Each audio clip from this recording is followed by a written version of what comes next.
సమాజంలో క్రాంతి ఏర్పడాలని మా తాతగారు ఈ క్రాంతి పత్రికని మొదలెట్టారు. ఇక్కడ పనిచేసే ప్రతి ఒక్కరూ తాతగారి ఆదర్శాలని ఫాలో అవుతున్నారు. స్కూల్ అయిపోయాక పిల్లలందరూ ఆడుకుంటారు. మామూలుగా అదేగా జరిగేది. కానీ మేమేం చేసేవాళ్ళం అంటే క్రాంతి పత్రికను అమ్మేవాళ్ళం.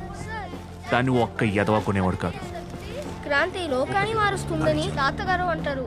మారాలంటే ఇక్కడ ఉన్నవాళ్ళు చదవాలి కదా. ఇది ఎవరు కొంటారో వాళ్ళు చదవడానికి ఈ పేపర్ని కొనలేదు.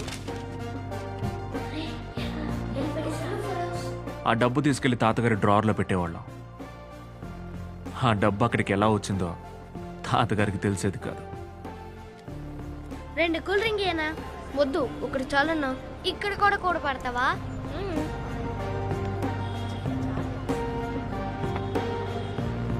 నోటి 20 రూపాయలు ఉన్నాయి. సోడా